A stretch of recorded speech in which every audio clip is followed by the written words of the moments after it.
परमेश्वर के आत्मा ने वचन से बताया, कह रहा है कि ऐसा समय आएगा, कह रहा है कि लोग 50-50 जो जीवन जीते होंगे मैं उन्हें उगल दूंगा। कहता है एक पहाड़ पर मतलब 2 चक्की पीस रही होंगी, एक को ले लिया जाएगा, एक छोड़ दिया जाएगा। 2 खेत में होंगे, एक ले लिया जाएगा, एक छोड़ दिया जाएगा, क्योंकि परमेश्वर आने वाला है। यीशु मसीह बहुत जल्दी आने वाला है, लेकिन सबसे पहले वो किसको पकड़ेगा? सबसे पहले उसको पकड़ेगा जिसके पास वचन का ज्ञान आया, मसीह लोगों को पकड़ेगा।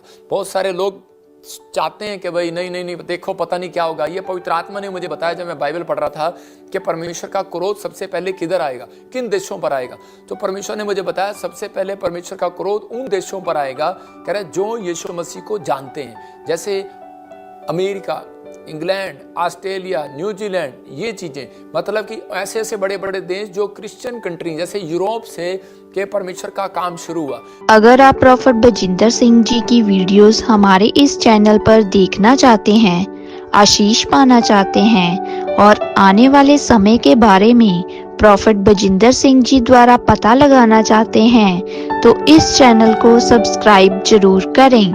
यूरोप के देश जिनमें करे पौलुस रहा, उन देशों में कहता है कि सबसे पहले क्रोध आएगा। और आप देख रहे ना 2025 में भी कि ये क्रोध जो है यूरोप के ऊपर से स्टार्ट होगा। बहुत सारी चीजें और बहुत सारी प्रॉब्लम्स आएंगी, जो झूठा भविष्यता खड़ा होगा, जिसको बोला जाएगा, क्योंकि बाइबल के अनुसार जिसको झूठा भविष्यता बोला गया वो ये कि यीशु मसीह यहाँ है, यीशु मसीह यहाँ है, मतलब झूठ बोलकर वो यीशु मसीह का रूप धारण करके वो खड़ा होगा। कई जगह से हो सकता है, वो कहीं से भी आए, चाहे चाइना से आए या कहीं से आए, लेकिन मैंने बताया आपको कि क्रोध जो है परमेश्वर का वहां से पड़ेगा। और बाइबल भी बोलती है, कह रहा है कि जिसको ज्ञान दिया गया और जिन्होंने ज्ञान लेने के बाद परमेश्वर के कामों में 50-50 किया, परमेश्वर उन्हें उगलने पर है। बाढ़ आएंगी, आंधी आएंगी, भूकंप आएंगी, तूफान आएंगी। फिनिश। प्रकाशित वाक्य अधिकतर लोग ना पढ़ाते हैं ना बताते हैं, क्योंकि इसमें लोगों को समझ में नहीं आता कि प्रकाशित वाक्य है क्या। लेकिन बाइबल क्लियर कहती है, कह रही कि तू आज भी नंगा है, नंगा आया था नंगा ही जाएगा।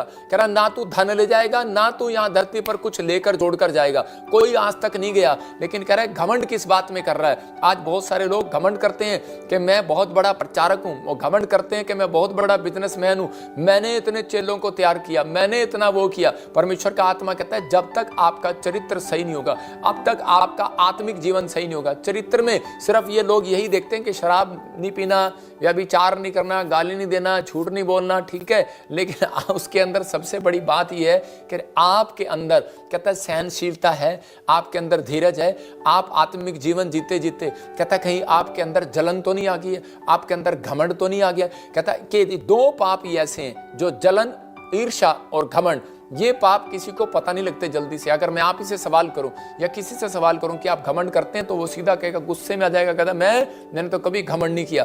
लेकिन परमेश्वर का आत्मा कह रहा है इन लोगों को सावधान करने के लिए कह रहा है। लेकिन अगर उगलने पा रहा है परमेश्वर, तो इस गलती को सुधारना है। जो अभिषिक्तों के किन लोगों के लिए आकाश बंद कर देता है परमेश्वर, कह रहा है कि जो घमंड करता है, जो ईर्ष्या करता है और जो अपने से बड़ों का अपमान करना शुरू कर देता है, जो कहता है कि छोटा नहीं देखता, बड़ा नहीं देखता, प्रेम खत्म हो जाता है उसके अंदर, ईर्ष्या भरी होती है। परमेश्वर का आत्मा कह रहा है कि वो लोग थोड़े दिन के लिए रहते हैं, थोड़े दिन के बाद कहता है कि उनके जीवन में परमेश्वर कार्य तो करता है, लेकिन वो वही स्लोली करता है, कभी भी उनको सक्सेसफुल नहीं करता। वो लोग चाहे वो बिजनेसमैन हो, चाहे कोई विश्वासी हो, चाहे कोई पास्टर हो, वो कभी भी अभी अधिकतर वो ऊंचाइयों को नहीं देखेगा, क्योंकि उसके अंदर जलन का आत्मा काम कर रहा होगा।